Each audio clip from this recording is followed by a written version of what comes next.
see white lies dancing between the lines. She's an atheist. Carousels in her mind, spinning all in her eyes. She's an atheist.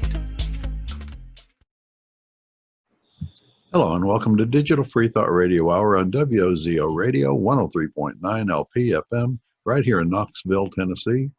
Today is Sunday, August 16th, 2020. I'm Larry Rhodes, or Doubter 5, and as usual, we have our co-host Wombat on the phone with us. Hello, Wombat. You got the touch. Bum, bum, bum, bum.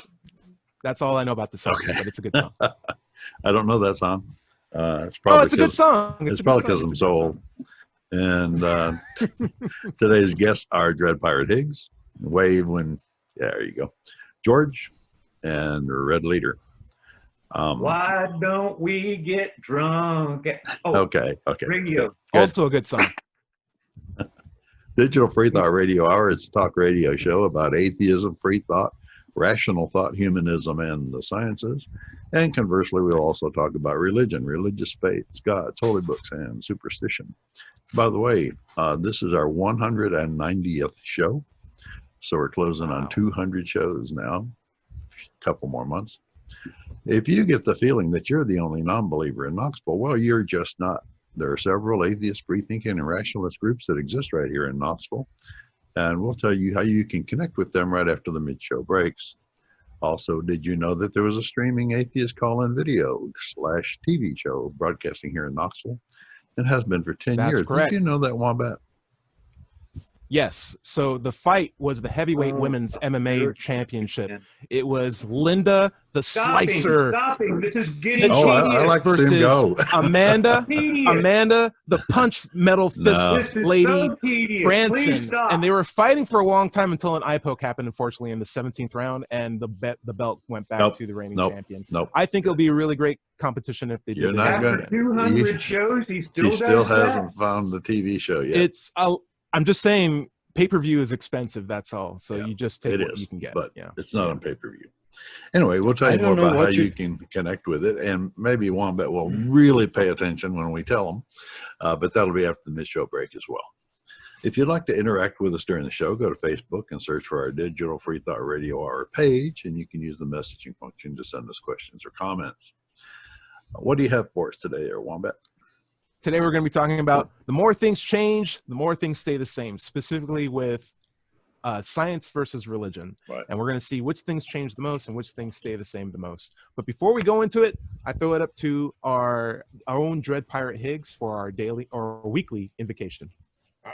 To the few that I knew in the pew, who aren't too much enthused with this view, I agree on the odds against all other gods, but conclude there's one fewer than you. Amen. Hey, before we go into the topic today, Dread, how you been? How's Canada life? Canada and life in Canada is good. You know, we've got this corona thing under control. Nice. And, you know, we count in the hundreds, Wow. you know, of people that have died as opposed to thousands in BC here. So, yeah, no, we're doing pretty good. Good job. Good job. And that's a community effort too. So that's definitely not something that should just be glossed over. That's a good and as you can see, mutual my interest ship, and practice. my ship is still afloat. So yeah, but it seems to be going in circles. I don't know what's going on here. Like, am I right? Anyway. I missed my mortgage payment. You can't go ashore. Yeah. George, you got an ice pack on. What's going on there? I thought surgery, your recovery was going pretty well. It is going pretty well. I just got carried away this morning with my exercises. I'm doing range of motion exercises after surgery. And I confess, I am in love with my occupational therapists. Oh, there's drama here. Which one of them? Well, believe it or not, halfway where I am, halfway between Knoxville and Chattanooga. Yeah. Out here in the boony land, I have an occupational therapy assistant who lives in the next village, and she reads the New York Times every day. Now that is really super. I think. That's great. That's great.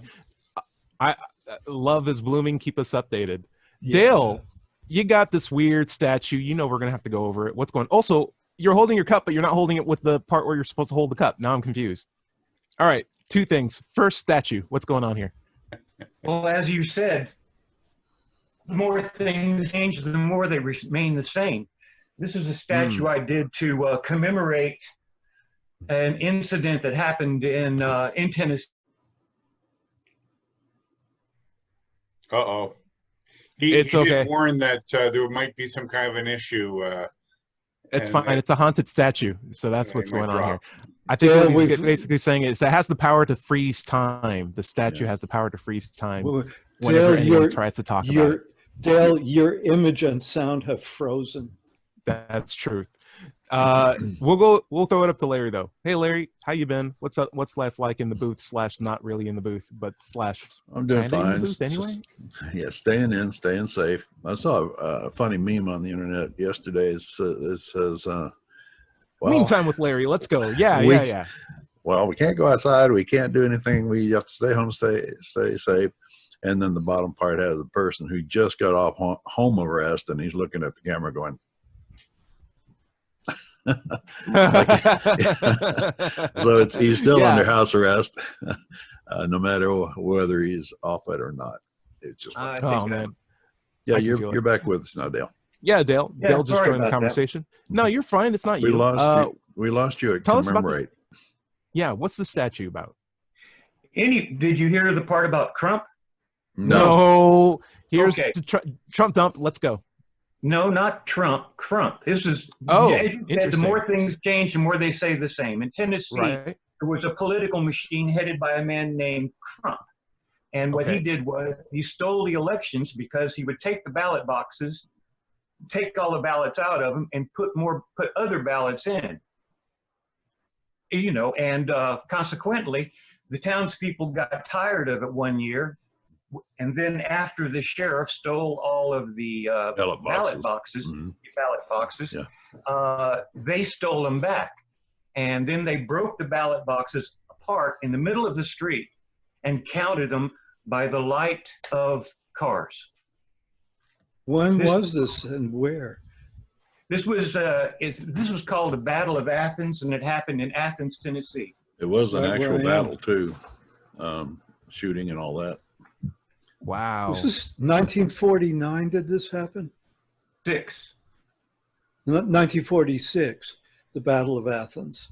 Wow. It- Wow.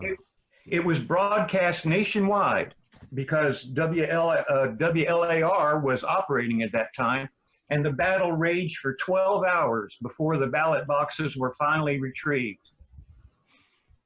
And what were the results of the vote? Did Trump's the candidate Trump win? people did not win. Yay! That's a happy ending at least. That makes me feel pretty good. But who's the statue of? Is that Crump, or is it someone who helped to defeat Crump? Well, no, when the call came out, we're going to do something about this, all the citizens some of them took up arms. Somebody left the National Guard armory unlocked, and that was how the battle happened. This represents a farmer who was tired of his vote not getting counted. Got it. Wow. Got it. So yeah, we are coming up into a voting season. I think it's absolutely important that everyone does vote. Very, very important that they show up. And don't forget the date. Make sure you're registered. And absentee, at least in Tennessee, is October. Dale, what do you got? My Waves post works. person came by, my mail carrier came by, a young lady, Yeah. and I made a point of going out and meeting her and telling her how much I appreciated what she was doing this time, during this time of COVID, and how much we needed her Sure. during the next election. And she said, Right. write your congressman. And I said, well, what should I write? And she said, well, that the mail system should not be slowed down. It's very true. Yeah. How can And they there's a lot of people out possibly, there. think otherwise? That's what gets me. Unless they're colluding with the Republican Party and making this election lopsided. illegal. Yeah. So I would say, if you can, make sure that you are at least aware of your deadlines in the state that you're listening to this in. We have a lot of listeners in Kentucky and Tennessee. I know our absentee voting deadline's in October. Registration to vote is not up yet. So get yourself out there. Dred, what do you have? Well, you had made the comment that how important it is to vote. I would amend that to say it's important to know what you're voting for before you vote. True.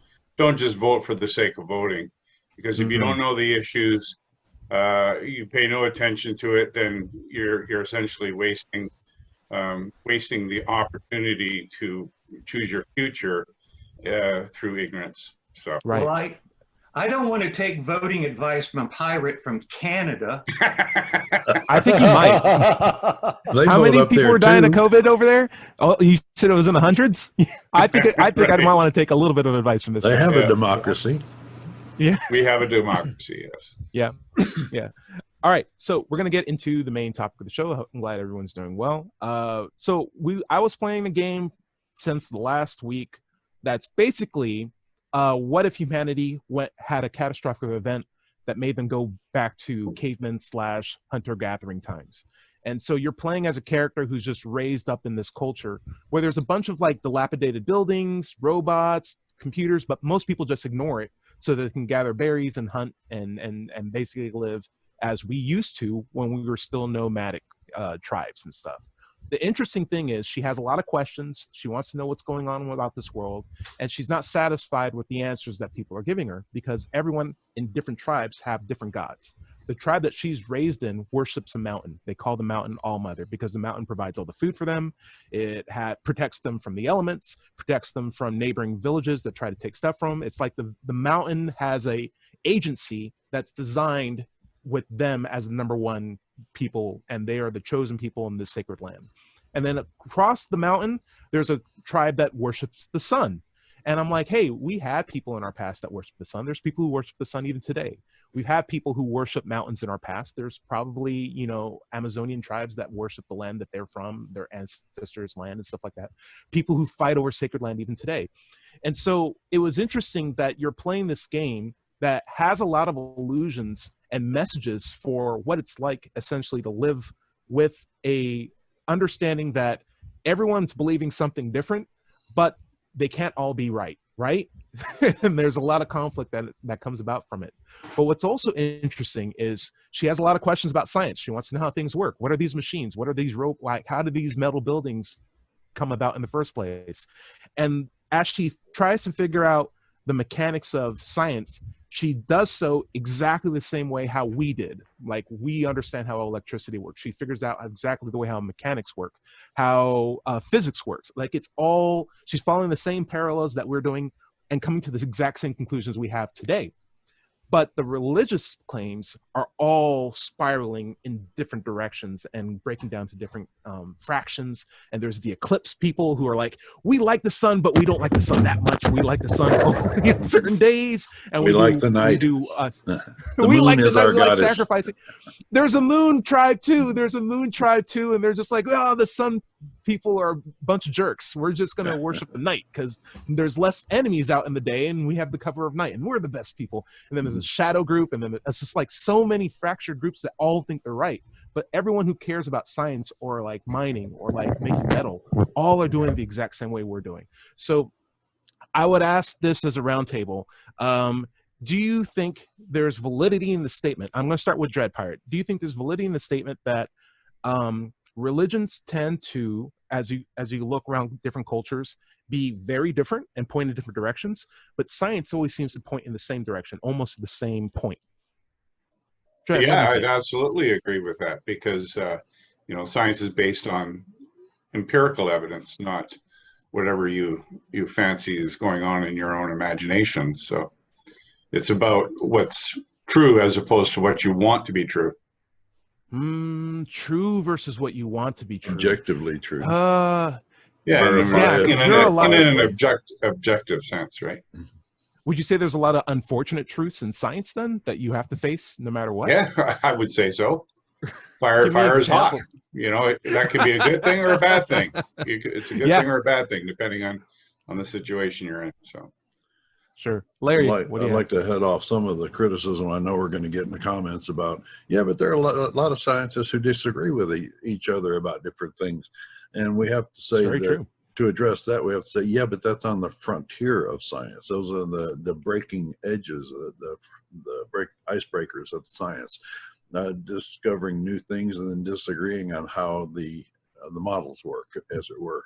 But on the fundamentals of science, on the basics, how gravity affects moving bodies, how electrons move, things like that, they're all in agreement. And 99.9% of them agree on evolution. And the ones that don't are not doing science, they're doing religion. They're just taking the word of their holy book over the results of verifiable and testing science. Cool. Dale, I'll throw this out at you. Do you think there's parallels between religion differentiating or bifurcating versus science always being the same? What's your opinion? Or generally what we've talked about? Do you have again? Sure. Bifurcation is like when one thing breaks up into multiple. Bifurcation is. Could you repeat the question? Sure. Do you think there's a parallel or a valid statement behind someone saying religion tends to bifurcate into conflicting points of view, whereas science tends to congregate to a single point of view? Yes. Next topic. You want to elaborate on that?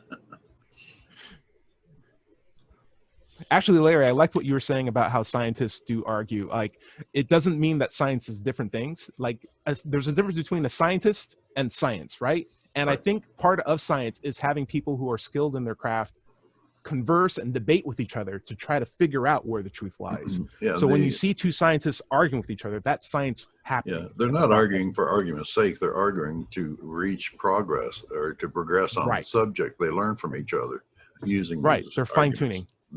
Yeah. And meanwhile, where are we with nuclear fusion? Pretty good. Yeah. Well, I mean, you know it exists and how to control it. Yeah. I think we've been doing it for a while.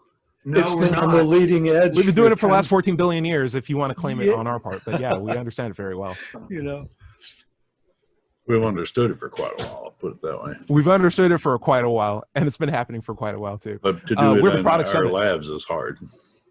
Doing it in our labs is, of course, hard. But hey, here's something that's fun. When I was in high school, we had globes that had USSR instead of like Russia on it. And we had periodic tables that only went up to about 88. And I'm like, in my head, I'm like, these things are going to fill out, and these lines that are covering borders are going to change. And my friends were like, no, this is how it's always going to be. What are you talking about? This is how it always is. And lo and behold, by the time I got to college, borders for a lot of stuff, Tehran, Taiwan, all this stuff start to manipulate and change. And so you have outdated maps. If you log into Google under different IPs or VPNs or whatever, or basically tell Google you're from China, the outlines for a lot of stuff looks different around China compared to what it does when you're in USA. And so Google has to like walk that line. Also, periodic table now, we have over 100 elements, and we're able to have like stable enough elements where we can do like really cool assessments on like these new components of the universe. And I think that's just a really interesting thing. So I would say, yes, we're pretty good at nuclear fission. It's just the nature of nuclear fission is in itself unstable. George, what's your comment? I forgot what the question was. Sorry. Do you think religion splits apart, and do you think science, regardless of where you're from in the world, comes together? Oh, absolutely. I mean, my word, where I'm living, where I live right now. I mean, Christianity is bifurcated all over the place here in Athens, Tennessee. There's just so many churches that have split off from other churches. It's walking in front of me,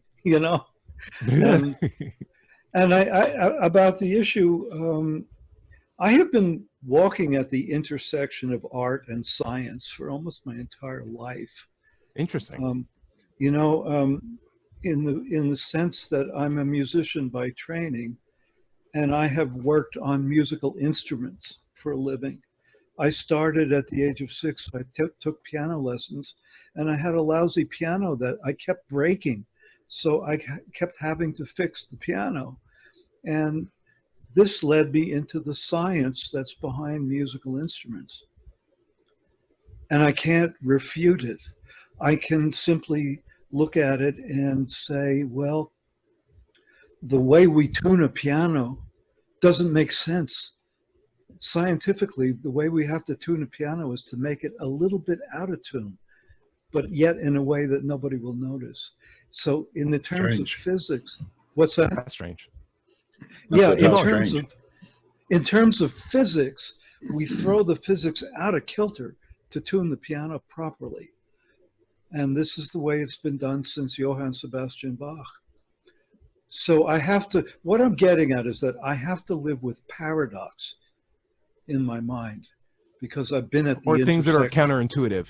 Yeah, Like Exactly. counterintuitive What are they? concepts. Who was it? Was it Feynman said that physics has no obligation to make sense to you?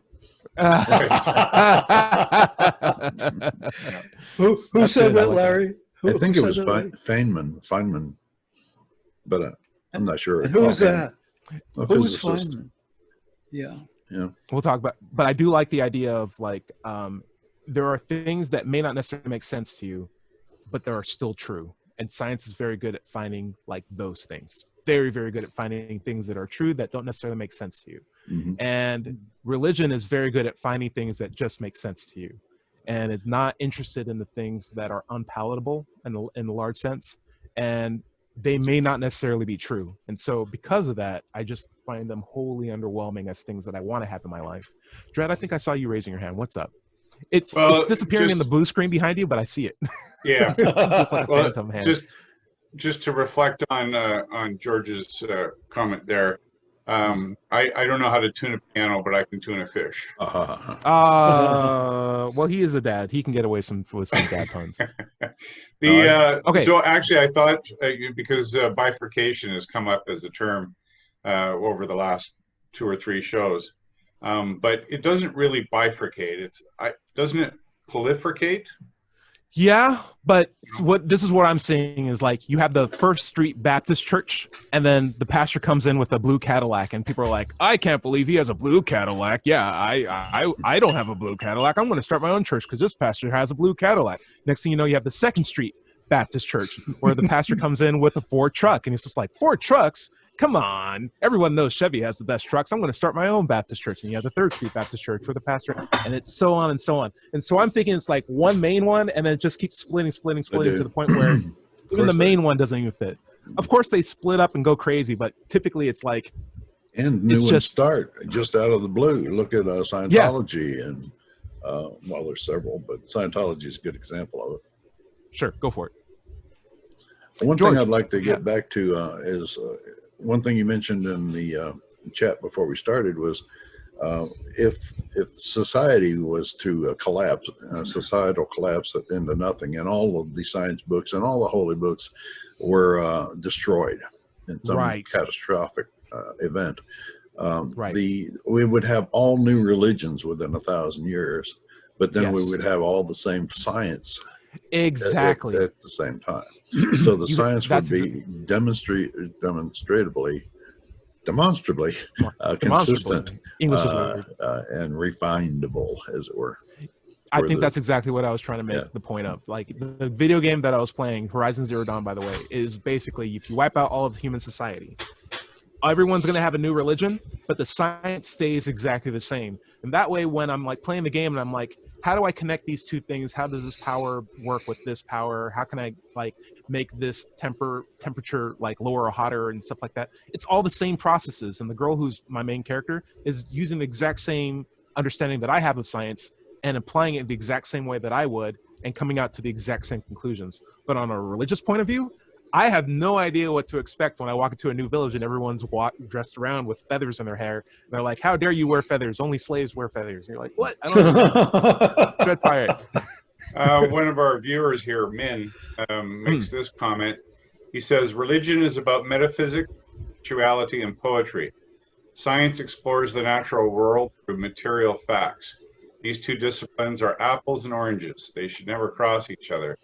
So, and just to comment on that, I think he's right in the sense that when you ask the question about bifurcation and convergence, it's because they explore things so differently, they're exploring. They don't necessarily do that. I mean, science answers the questions like, where did the sun come from? Where did the earth come from? What's the heavens like? What are stars? But the Bible does the same thing. They say, God created the sun, created the earth, created the heavens. So they have different answers for the same physical phenomena. So they do step on each other's toes, they as do. it were. Not only that, but why live through life with the double standard? Why have two different standards to explain things when you could have one standard to explain everything? And instead of moving to different standards based on what's convenient for you, you have one great method to figure out what's true from what's not true. And I love the idea that science is not about, hey, I'm done, this is perfect, don't challenge me. It's an authority given to you and you don't have to modify it whatsoever. Science is an evolving process that, if we have examples of metaphysical or supernatural entities, the first thing we should do is apply the scientific method to them to figure out, okay, now that these things are real, let's figure out how we can assess them so that way we know what's supernatural and what's not supernatural. What's like the most supernatural thing, what's the least supernatural. What kind of sacrifices work best? yeah. What are these gods like? 14 goats? 7 goats? We got to figure this out. And things that are not lend themselves to scientific review. I mean, we have philosophy, which doesn't require metaphysics, doesn't require superstition. We have math. But we can still have philosophical debates without resort to magic or supernatural beings. Exactly. And science is not barred off from working with abstract concepts. Like, we can try to apply objective measurements to things that are subjective. We can come up with hypothetical models to figure out what the best way is to live. Ethics, mathematics, these are all examples where we rely on empirical data to come out with abstract concepts, and it's really, or abstract conclusions, and it's very, very interesting. All we needed are well-defined variables. Larry, I think we're at the bottom of the half hour, though. Okay. We're at WOZO Radio, 103.9 LP FM, right here in Knoxville, Tennessee, and we'll be back right after this. To the curious, the inquisitive, the seekers of knowledge, to the ones who just want to know about life, about the universe, about yourself. Not cute questions, big questions, ones that matter. To the rebels, the artists, the free thinkers, and the innovators, who care less about labels and more about truth, who believe nonconformity is more than a bumper sticker, that knowledge is more than words on a page. You're young, you're old, you're powerful beyond measure, and the fuel of that power is not magic or mysticism, but knowledge. The things you see, the things you feel, the things you know to be true. Sure, some will doubt you. Let them. Dare to think for yourself, to look for yourself, to make up your own mind. Because in the eternal debate for answers, the one thing that's true is the power of logic.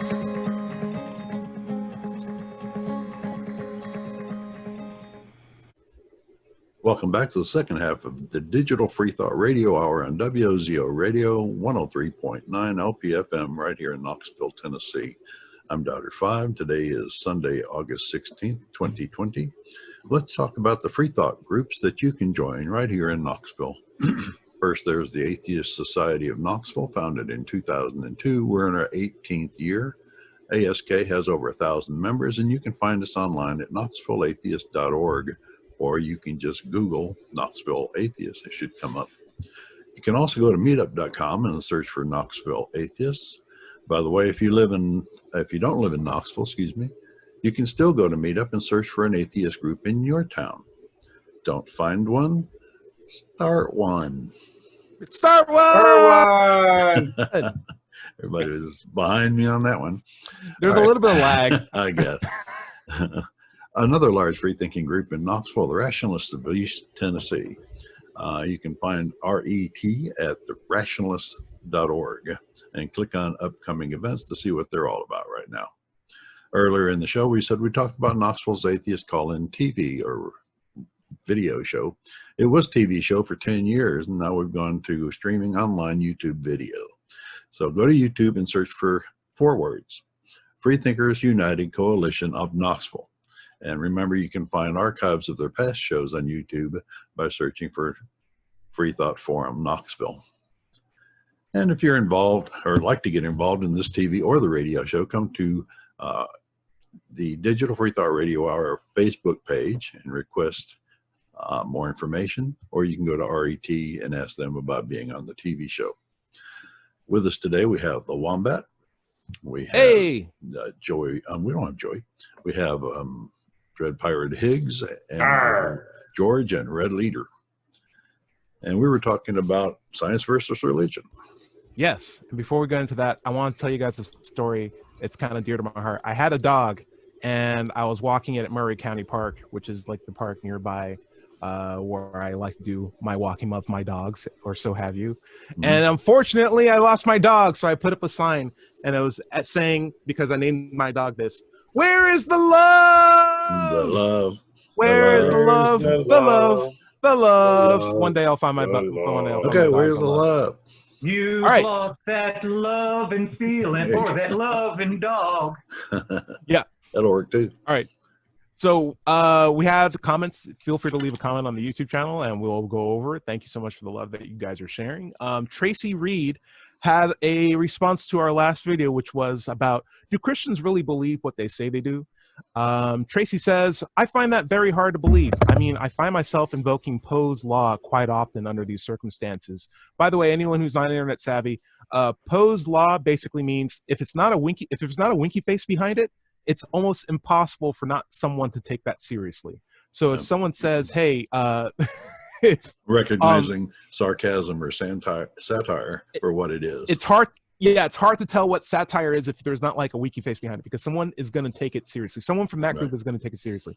So if someone said, hey, flat earth exists, and that's a common understanding of Christianity. I think there's even a Bible verse of like a guy standing on top of the hill and seeing the entire world or something it's like Jesus that. and the devil standing on the mountain, and the devil showing him the entire earth from the top of a high mountain. Right. And so a Christian could say that in a comment, and even mean it sarcastically. It's like, I can't believe everyone thinks Christians all think they're flat earth or like believe in a flat earth, but a flat earther would read that and be like, oh, I believe that. What are you talking about? So it's like, it's hard to tell what Christians believe because there's so many different kinds. And, unless if you're explicit about the sarcasm that you're employing, it's going to be hard for someone to take that as a serious offense, right? Crazy Praying Mantis says, I really hope they don't. Recently, the amount of Christians I've spoken to say that drowning babies is good and outstanding by a powerful because they were all evil. Of course. Oh, well, that's unfortunate. Of course, they have to say it's good. Otherwise, they'd be admitting that their God isn't good. Right. And that's a good point, too. A lot of people are so dependent on what someone else does as the basis for their morality that even if that person objectively does something terrible, they can't recognize that. They by authority have to say it's a good thing. It's cognitive dissonance. It's a lack of intellectual honesty too. But and it's not mutually beneficial for us to be like, hey, if this authoritarian is doing this terrible thing, it must be good. And we see that even in politics. So like something to be mindful of. Thank you guys so much for the love that you guys have sent. Feel free to leave a comment if you want to have your comment discussed in this show. Anyway, we're back to the main topic, which is more things change, the more things stay the same.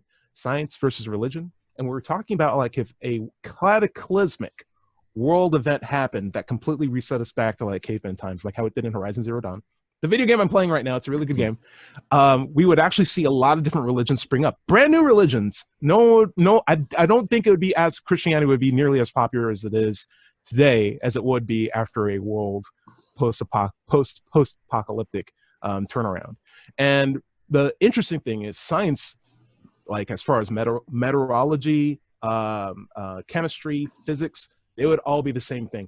And we have different variables. We might have different ways of representing these concepts, and we might name them after different people, but they would all be generally the same thing. Yeah. And this gives me a lot of hope because we've been around as just a planet, or at least as space-time is concerned, for like 14 billion years. There has to be I think it's very likely that there's other life in the universe that would be, I see life in the universe would have to be, some life would have to be more advanced than us. I would imagine that'd be likely. And I imagine a common thread that we can talk about is science, not our religions, but just the concept of like, hey, this is combustion, this is heat, this is how things grow. Larry, what do you think? Well, I was just going to say, we don't have any examples, concrete physical examples of anything supernatural like ghosts or gods or angels or demons or any of that stuff. But we do have one concrete example of life in the universe. And if we can arise on this planet over the course of, let's say 4.5 billion years that this planet's been around, and no life on this planet at all for 3.5 billion years. A billion and a half, 3 billion years of just single cell life. But life did arise and we know about it. And if it could happen here, why couldn't it happen somewhere else? I mean, that's the basis of scientific research right now, just looking into the universe for the possibility of other life, because we know it happens. Yeah. And what if we're extremely late to the party, like 14 billion years in? Like, you guys are a little bit late. The whole universe was around for 10 billion before the sun came around. Yeah, it's just like, we figured this out billions of years ago, and you guys are still doing plastic? Wow. Okay, well, have fun destroying your planet. It does take quite a few generations of stars to get the heavy elements that we need to make our bodies and make living things. So, the first, 5, 6, 7 billion years were necessary to get the engine going, as it were. Yeah. But there's no reason to believe that pump. other life doesn't exist. Yes. Dale, what do you got? Uh-oh. It's that forbidden statue freezing him up again. Yeah. He's frozen in time. Dale, he's frozen in space-time. But hey, that's a good excuse if the aliens come by. They're like, what took you so long? It's like, we were all on Zoom and we were waiting because of lag. Sorry about that. Aliens froze Dale. Dread Pirate, do you think it's likely that aliens exist? And George, I'm going to ask you the same question too. But do you think aliens or more advanced than human life in the stars is possible? And what would be a good conversation topic if that did happen to be the case? Well, I certainly think it's likely, it's plausible.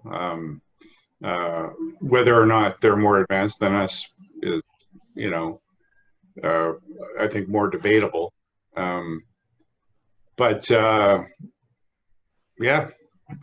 Yeah is the short answer. Do you think it would be better to have a conversation with them about our religious points of view or science, or at least our understanding of science? Well, I think the more practical conversation would be, through the language of science and mathematics. They could believe any kind of poppycock as we do. And it essentially results in the same sort of meaningless delusions that people on Earth embrace. So, George, I'm going to throw this out at you. Do you think that it's likely that there's more advanced life in terms of like engineering, science, etc., in the universe than what we have here right now? And then I believe that we are not alone in the universe as intelligent creatures. And I can't believe that there isn't anybody out there who's a hell of a lot smarter than we are. Okay. If that was true and they contacted us out of a lark, would it be good to bring up religion like in the first couple of conversations, or should we like stick to like science, or like what? Well, I guess I have to go off on a limb here and say, just because they're smarter than we are doesn't mean that they're wise. They may have religion too, and it may be worse than ours. I mean, I'm taught here in the land of the Christians, I'm taught that Jesus is love, and I'm surrounded by Christians who hate everybody who's not like them. So what can I say? I'm used to this. I grew up with it. Yep.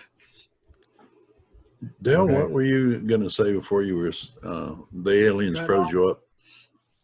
I was going to say that I believe that you hold the belief that after hydrogen and helium were first created in the universe, that life was destined, or rather intelligent life was destined. Well, I'm glad you made that distinction.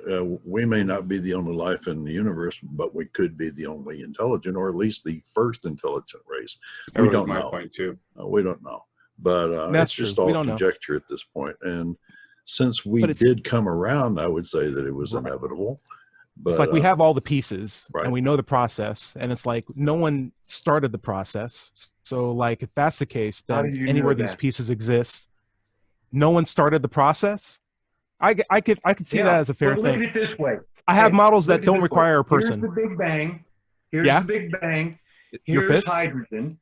Okay. And at this point, Larry says that intelligent life is destined, and I consider a spider to be intelligent life, as far as doing something. Yeah. But Larry says that it was destined from this point. Well, I said inevitable, which I guess we could say is the same.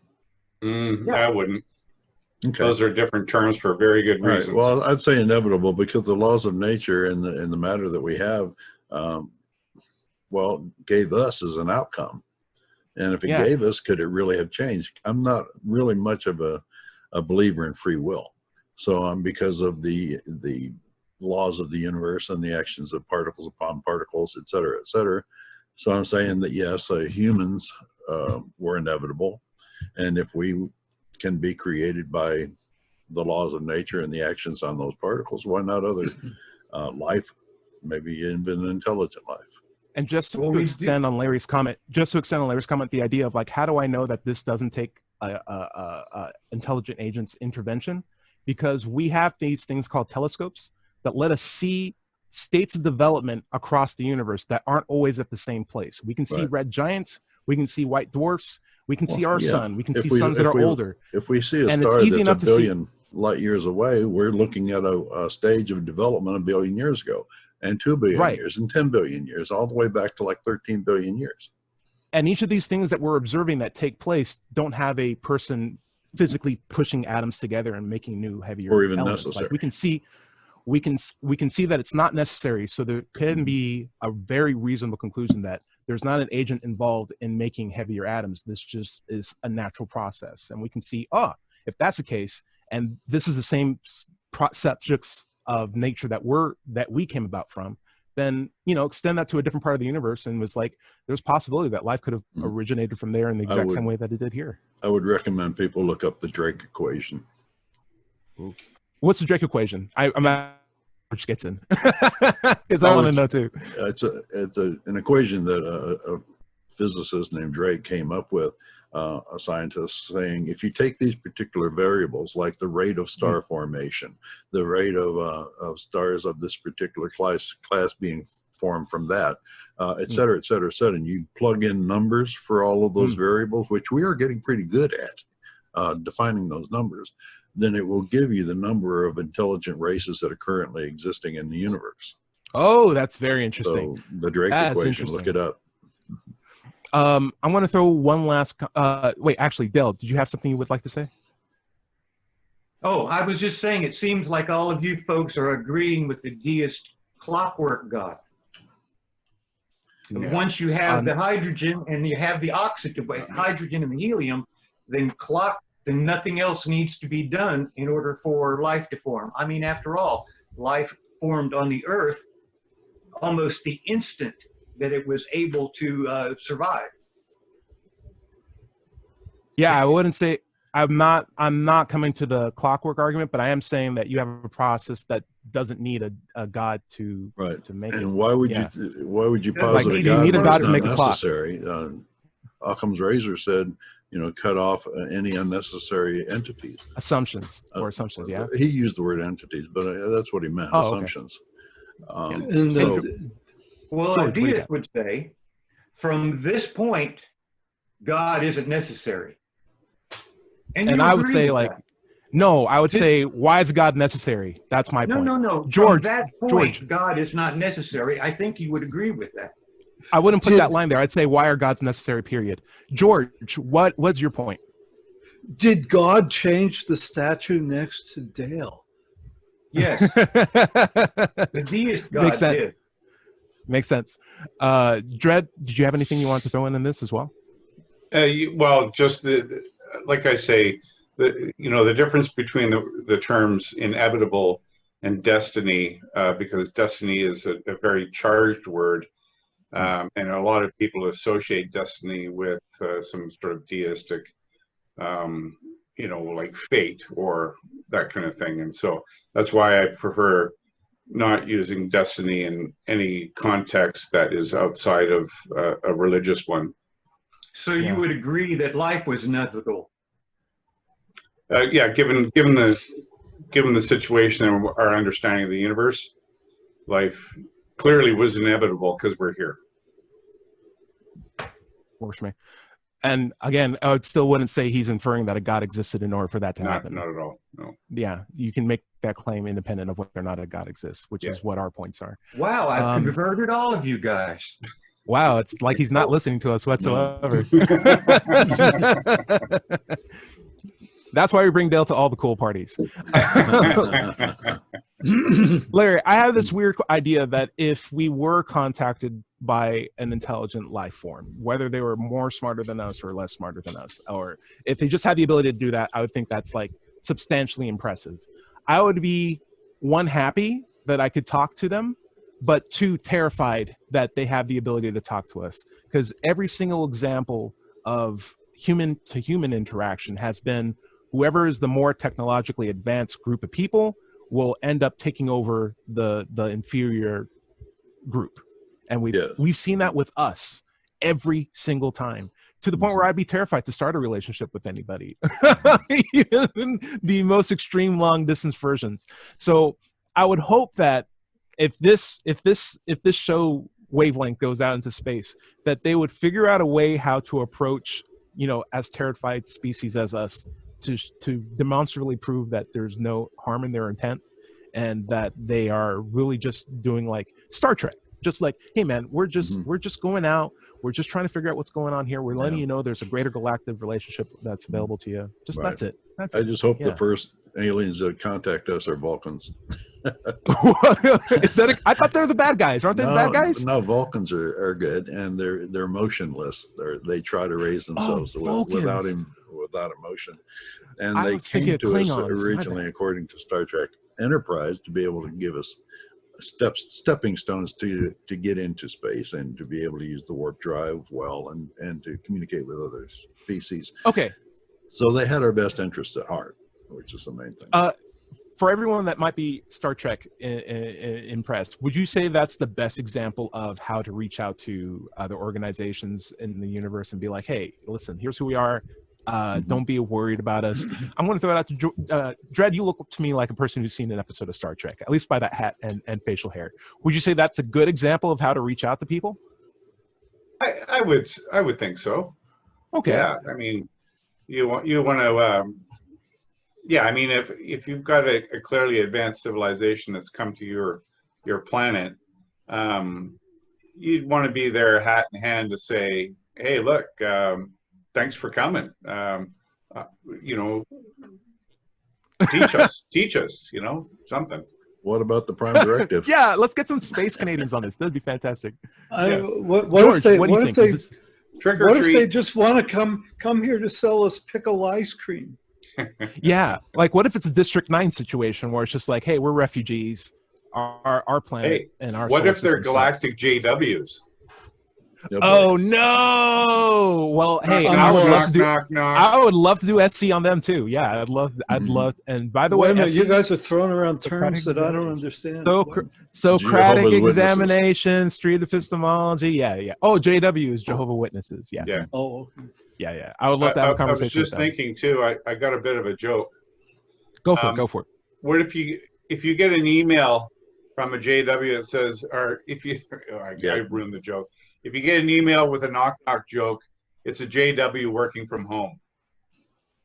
Oh, what? The way I heard it was, if you get an email from a JW, don't open it because they're working from home. Yeah. But it didn't say anything about knock-knock. That was better than the tuna fish. Yeah. I will... Dale, what do you think is the best example in sci-fi literature of two different interplanetary groups coming together amicably? Well, if science fiction teaches us anything, if any alien lands on our planet, you should accept this. They are your God. Well, no. Yeah, I think God is too loaded a word. That's what Star Trek teaches us. If you have any alien that has that kind of ability, they will impersonate themselves as Apollo or Osiris Or or Jesus. some other past god. It's been played out in science fiction literature and movies and TV over and over again. Yeah. If they're that far So advanced as science teaches us, they are indistinguishable from magic or supernatural powers. So Yeah, I'm going to throw out one thing.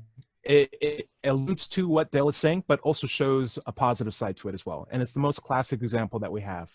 And that's Clark Kent as Superman, right? He came from another planet. He was raised as an old-fashioned Southern boy, Kentucky, with all the good examples. But he is looked up to as like this guy who can walk on water, he can fly through air, has laser vision. He can do so many great things. But deep down, he has the personhood of America, or like the personhood of just a good upbringing. And so his good values trump his powers. He's still seen as like a good, idyllic human being, despite the fact that he can do all these super things. He's still a Superman. What do you think, Dale? First of all, Superman is not. Ah, man. Again? Yeah. The aliens want to silence him. That's what he gets for talking bad about Superman. You never start a sentence with, Superman is not, it doesn't work. Yeah. Superman is anything he wants to be. That's how his powers work. Dale doesn't know what happened. Yeah, Dale, Dale you locked doesn't- up again. You're frozen. It's okay. It's okay. We got... Okay, you're back. No, You're go back. for it again. Go for it again. Go Okay. for it again, Dale. Superman is fantasy, not science fiction. There's a movie that just came out recently that what happens if Superman comes to the earth and he's all bad? Does anybody know the title of that movie? Red Sun, or the Red Sun? I mean, there's a lot of variations of bad Superman. There's Metal Superman. There's Apocalypse Superman. No, there was a movie where the guy lands on Earth from another planet. He has powers, but he's bad. We're talking about Superman. And you're going to have to worship him. But that's fantasy. But science fiction most often delves into fantasy too. But if somebody comes from another planet that far away, they're going to have technology that's indistinguishable from supernatural power. Well, if they actually come here, yeah, they've covered incredible distances and should be able to share that knowledge with us, which is the first thing. Or if they came we as a should baby talk about. and in an ejection pod, it's as science fiction as it is fantasy at that point. Like, well, if somebody classically, it might have been more. Go for it. All of you atheists are going to convert to theism whenever the aliens come, because they will be able to do supernatural miracles, and you won't be able to deny that they happened. They will make people grow legs or fly. Yeah, I would still doubt it. In the world where I know I can be confused and I can still be mistaken, I would still need more proof of something being supernatural. Well, what would it take at least for you to believe in a God with the beard? That's not my problem. That's the person who's trying to can I promote answer supernatural that? things to figure out. I'm going to quote Matt Dillahunty from the Atheist Experience in Austin, Texas, says, I don't know what it would take for me to be convinced that a God exists, but the God would know. If he knows everything, he knows exactly what it would take to convince me. Why hasn't he shown me that? And so that's now God's problem, and it's not Right. your problem to try to figure out. Yeah. Exactly. We are at the bottom of the Thank show, you, guys. Matt Dillahunty. Aw. All right. Dred, where can we find your stuff at? Well, we are streaming right now. It's Sunday morning at 8 a.m. Pacific Standard Time, or Pacific Daylight Time. And so you can find the live stream at Mind Pirate on YouTube, MindPyrate. Cool. George, good luck with the romance tierce that's about to happen. I hope everyone stays safe and well and happy. And cool. HowJesusDidIt.com, what's that all about? Oh, that's old news. Let me tell you about this guy here. This is Harry Byrne, and this year is the 100th anniversary of women having the federal right to vote in America. And this man from Nyota, Tennessee, cast that deciding vote. Oh, did he? This sculpture I did several years ago. It's very good. Nyota, right next to Wow. me. Yeah. Yes, it Okay, is. cool. Athens is pretty close to you, too. And So then I'm in Athens. Yeah. I'm in Athens. And then Larry, before we close out, you can find me at Let's Chat on YouTube. Just search Let's Chat. You'll find all my videos where I do a hobby called street epistemology or Socratic examination. I ask people what they believe and why they believe it, and have really nice, fun conversations about topics that are normally thought to be hard to talk about, even with strangers, with friends, etc. Check it out. It's actually kind of interesting. Larry, take us out. And be sure to visit my blog at digitalfreethought.com. No. For our radio show archives, atheist songs, and many articles on the atheist subjects. My book is called Atheism, What's It All About? It's available on Amazon. If you're having trouble leaving religious beliefs behind, check out recoveringfromreligion.org. And if you'd like to listen to our prior shows, of course, they're available on podcasts everywhere, iTunes, Stitcher, Luminary, et cetera, et cetera. If you have any questions for the show, leave them below in the comments, or you can send emails to askanatheist@knoxvilleatheist.org. If you're watching the show on YouTube, be sure to like and subscribe and be notified when new episodes are posted. And remember, everybody's going to somebody else's hell. The time to worry about it is when they prove that heavens and hells and souls are real. Until then, don't sweat it and enjoy your life. And we'll see you next Wednesday at 7 o'clock on WOZO Radio 103.9 LPFM right here in Knoxville, Tennessee. Say goodbye, everybody.